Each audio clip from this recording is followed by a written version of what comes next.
ಎಲ್ಲರಿಗೂ ನಮಸ್ಕಾರಗಳು. ಇವತ್ತು ನಾನು ಯುಗಾದಿಯ ಮಹತ್ವ ಹಾಗೂ ಕೆಲವು ಜೋಕುಗಳನ್ನು ಹೇಳಬೇಕಂತ ಮಾಡಿದ್ದೇನೆ. ಯುಗ ಯುಗಾದಿ ಕಳೆದರೂ ಯುಗಾದಿ ಮರಳಿ ಬರುತ್ತಿದೆ, ಯುಗ ಯುಗಾದಿ ಕಳೆದರೂ ಯುಗಾದಿ ಮರಳಿ ಬರುತ್ತದೆ.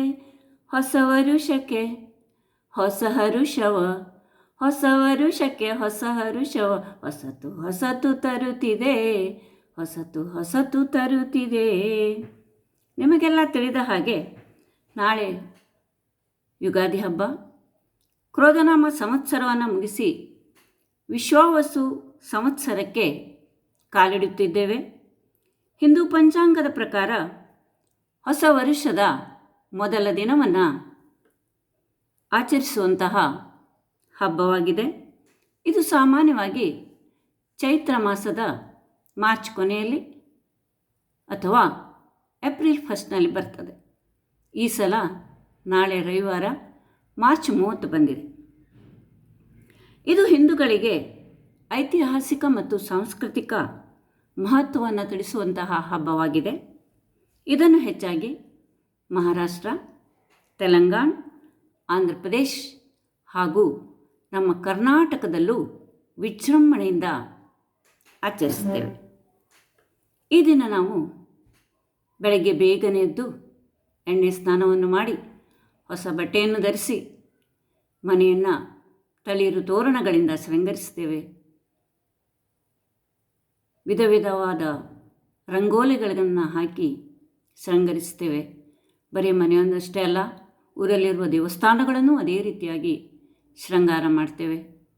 ಆ ದಿನ ಮನೆಯಲ್ಲಿ ಒಳ್ಳೆಯ ಖಾದ್ಯಗಳನ್ನು ಮಾಡ್ತೇವೆ. ಈ ದಿನದ ವಿಶೇಷ ಎಂದರೆ ಬೇವು ಬೆಲ್ಲ. ಎಲ್ಲರ ಮನೆಯಲ್ಲೂ ಬೇವು ಬೆಲ್ಲಗಳನ್ನು ಮಾಡ್ತೇವೆ. ಬೇವು ಬೆಲ್ಲ ಅಂದರೆ ಕಷ್ಟ ಮತ್ತು ಸುಖ. ಈ ಕಷ್ಟ ಮತ್ತು ಸುಖವನ್ನು ನಾವು ಸಮಾನವಾಗಿ ಸ್ವೀಕರಿಸುವಂಥ ಶಕ್ತಿಯನ್ನು ಕೊಡುವಂಥ ಆ ದೇವರಲ್ಲಿ ಪ್ರಾರ್ಥನೆ ಮಾಡಿಕೊಳ್ತೇವೆ. ಅಂದರೆ ಸುಖ ಬಂದಾಗ ಹಿಗ್ಗದೆ, ಕಷ್ಟ ಬಂದಾಗ ಕುಗ್ಗದೆ, ಎರಡನ್ನೂ ಸಮಚಿತ್ತದಿಂದ ಸ್ವೀಕರಿಸುವಂತಹ ಬುದ್ಧಿಯನ್ನು ಕೊಡುವಂಥ ದೇವರಲ್ಲಿ ಕೇಳ್ಕೊಳ್ಳೋದು. ಹೀಗಾಗಿ ಈ ದಿನದಲ್ಲಿ ನಾವು ದೇವಸ್ಥಾನಗಳಿಗೂ ಭೇಟಿ ಕೊಡ್ತೇವೆ ಹಾಗೂ ಅನೇಕ ದಾನ ಧರ್ಮಗಳನ್ನು ಮಾಡ್ತೇವೆ. ಹಿಂದೂ ಪುರಾಣಗಳ ಪ್ರಕಾರ ಈ ದಿನದಂದು ಬ್ರಹ್ಮದೇವರು ವಿಶ್ವವನ್ನು ಸೃಷ್ಟಿಸಿದರು. ನಂತರ ದಿನ, ವಾರ, ತಿಂಗಳು, ವರ್ಷಗಳು ಬಂದಿದ್ದು. ಆದ್ದರಿಂದ ಇದು ವಿಶ್ವ ಸೃಷ್ಟಿಯ ಮೊದಲ ದಿನ. ಈ ದಿನ ನಾವು ಬ್ರಹ್ಮದೇವರ ಜೊತೆಗೆ ಲಕ್ಷ್ಮೀ ದೇವತೆ, ಮಾತಾ ಪಾರ್ವತಿ, ವಿಷ್ಣು ಹಾಗೂ ಶ್ರೀರಾಮನನ್ನು ಪೂಜಿಸುತ್ತೇವೆ. ಹೊಸ ಯೋಜನೆಯನ್ನು ಪ್ರಾರಂಭಿಸಲು ಅನುಕೂಲಕರವಾದ ದಿನವಾಗಿದೆ. ಈ ಹಬ್ಬದ ಮತ್ತೊಂದು ಪ್ರಮುಖ ಅಂಶವೆಂದರೆ ಈ ದಿನ ಪುರೋಹಿತರನ್ನು, ಜ್ಯೋತಿಷಿಗಳನ್ನು ಅಥವಾ ಮಠಾಧೀಶರಲ್ಲಿ ನಾವು ಪಂಚಾಂಗವನ್ನು ಓದಿಸ್ತೇವೆ. ಇಲ್ಲದೇ ಇದ್ದರೆ ಮನೆಯಲ್ಲಿರುವ ಹಿರಿಯರು ಪಂಚಾಂಗಗಳನ್ನು ಓದ್ತಾರೆ. ವರ್ಷದ ಮುನ್ಸೂಚನೆಗಳನ್ನು ತಿಳಿಯಲು ಅಥವಾ ನಮ್ಮ ರಾಶಿಯ ಭವಿಷ್ಯಗಳನ್ನು ತಿಳ್ಕೊಳ್ಳಲು ಈ ಪಂಚಾಂಗವನ್ನು ಓದ್ತಾರೆ. ಅಷ್ಟೇ ಅಲ್ಲ, ಅನೇಕ ಸಾಂಸ್ಕೃತಿಕ ಕಾರ್ಯಕ್ರಮಗಳನ್ನು ಊರಲ್ಲಿ ಹಮ್ಮಿಕೊಳ್ತೇವೆ.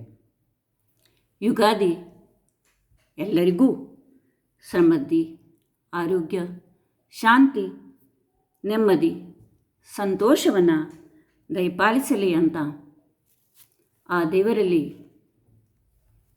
ಕೇಳ್ಕೊಳ್ತಾ ಈ ಯುಗಾದಿ ಹಬ್ಬದ ಬಗ್ಗೆ 4 ಮಾತನ್ನು ಮುಗಿಸ್ತಾ ಇದ್ದೇನೆ. ಈಗ ಕೊನೆಯಲ್ಲಿ ಸಂತೋಷ ಬೇಕಲ್ಲ, ಹೀಗಾಗಿ 4 ಜೋಕನ್ನು ಹೇಳ್ತಾ ಇದ್ದೇನೆ.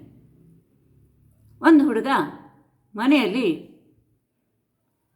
ಕುಣಿತಾ ಇದ್ನಂತೆ.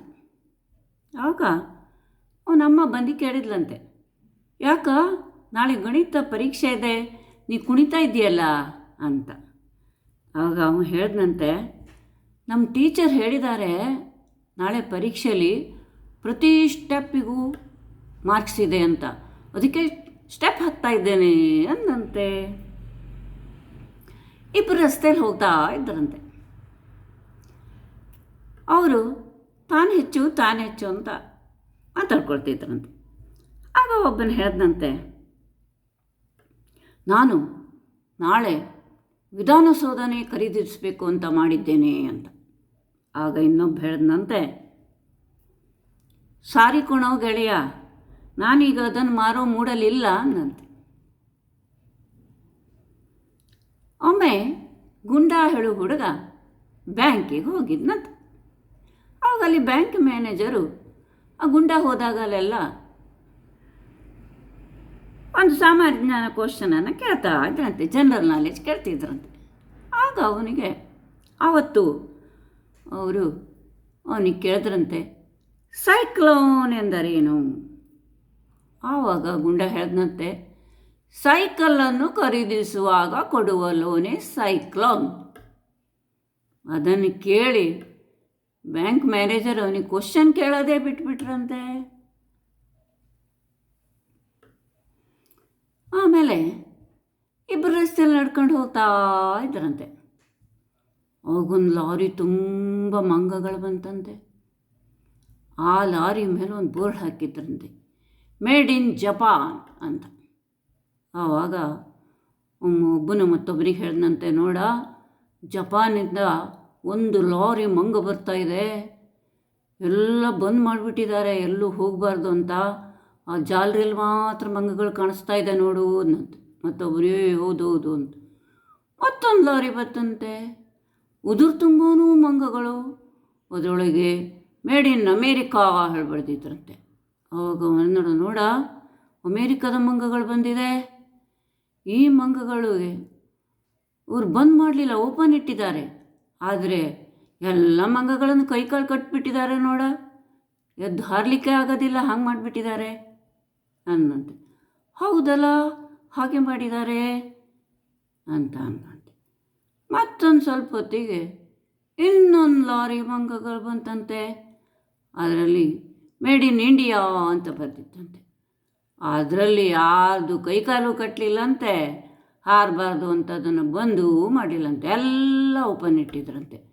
ಆದರೆ ಒಂದು ಮಂಗಗಳು ಹಾರ್ತಾ ಇಲ್ಲಂತೆ. ಅವನು ಗೆಳೆಯನಿಗೆ ಕೇಳಿದ್ನಂತೆ, ಏನು ಗೆಳೆಯ, ನಮ್ಮ ಇಂಡಿಯಾದ ಮಂಗಗಳು ಒಂದು ಮಂಗಗಳು ಹಾರ್ತಾ ಇಲ್ಲ, ಇದು ಕೈಕಾಲು ಕಟ್ಟಿಲ್ಲ, ಮೇಲೆ ಬಂದು ಮಾಡಿಲ್ಲ, ಯಾಕೋ ಇದು ಕೇಳಿದ್ನಂತೆ. ಅವಾಗ ಗೆಳೆಯ ಹೇಳಿದ್ನಂತೆ, ನಿನಗೆ ಗೊತ್ತಿಲ್ಲನಾ, ನಮ್ಮ ಇಂಡಿಯಾದವರಿಗೆ ಕಾಲು ಎಳೆಯೋ ಬುದ್ಧಿ ಬಂದದ್ದು ಯಾರಿಂದ? ಈ ಮಂಗಗಳಿಂದನೇ ಬಂದದ್ದು. ಒಂದು ಮಂಗಗಳು ಹಾರಬೇಕು ಅಂತ ಟ್ರೈ ಮಾಡಿದರೆ ಇನ್ನೊಂದು ಮಂಗಗಳು ಅದನ್ನು ಕಾಲು ಎಳೆದು ಕುಡಿಸ್ತದೆ. ಹೀಗಾಗಿ ಮಂಗಗಳನ್ನು ತಡೆಬಿಡ್ತದೆ. ಹೀಗಾಗಿ ಅದಕ್ಕೆ ಹಾರಲಿಕ್ಕೆ ಆಗೋದಿಲ್ಲ. ಅಷ್ಟು ಗೊತ್ತಿಲ್ವಾ ನಿನಗೆ ಕೇಳಿದ್ನಂತೆ. ಇನ್ನೊಮ್ಮೆ ಕಾಲೇಜಿನಲ್ಲಿ ಇಂಗ್ಲೀಷ್ ತರಗತಿ ನಡೀತಾ ಇತ್ತಂತೆ. ಗುಂಡ ಅವತ್ತು ಸ್ವಲ್ಪ ಲೇಟಾಗಿ ಹೋದನಂತೆ. ಆವಾಗ ಕಾಲೇಜ್ ಇಂಗ್ಲೀಷ್ ಲೆಕ್ಚರರ್ ಕೇಳಿದ್ರಂತೆ, ವೈ ಆರ್ ಯು ಲೇಟ್? ಆವಾಗ ಗುಂಡ ತಡವಸ್ಲಿಕ್ಕೆ ಶುರು ಮಾಡಿದಂತೆ. ಅದು ಸರ್, ನಾನು ಬರುವಾಗ ಅಂತ, this is English period, speak in English ಅಂದರಂತೆ. ಅವಾಗ ಗುಂಡನಿಗೆ ಏನು ಹೇಳಬೇಕು ಅಂತ ಗೊತ್ತಾಗಿಲ್ಲಂತೆ. ಆದರೂ ಒಂದು ಇಂಗ್ಲೀಷ್ ಬಿಟ್ನಂತೆ. ಏನು ಹೇಳ್ದಂತೆ ಅಂದರೆ, sir, my bike is struck in ಕೆಸರ್, my bike is struck in ಕೆಸರ್, ನೋ ಮುಂದಕ್ಕೆ ಹೋಯಿಂಗ್, ನೋ ಹಿಂದಕ್ಕೆ ಹೋಯಿಂಗ್, ಓನ್ಲಿ ಬುರ್ ಬುರ್ ಬುರ್ ಬುರ್ ಬುರ್ ಕೊಡಿಂಗ್, ಸೊ ಐ ಆಮ್ ಲೇಟ್ ಅಂದಂತೆ. ಅವನು ಇಂಗ್ಲೀಷ್ ಕೇಳಿ ಲೆಕ್ಚರರೇ ಬಿದ್ದು ಹೋಗ್ಬಿಟ್ರಂತೆ. ಇದು ಇವತ್ತಿನ ಜೋಕು ಹಾಗೂ ಯುಗಾದಿಯ ಮಹತ್ವದ ಬಗ್ಗೆ ಹೇಳಿದ್ದೇನೆ. ನಿಮಗೆಲ್ಲ ಇಷ್ಟ ಆದರೆ ನೀವು ಶೇರ್ ಮಾಡಿ, ಲೈಕ್ ಮಾಡಿ. ಧನ್ಯವಾದಗಳು.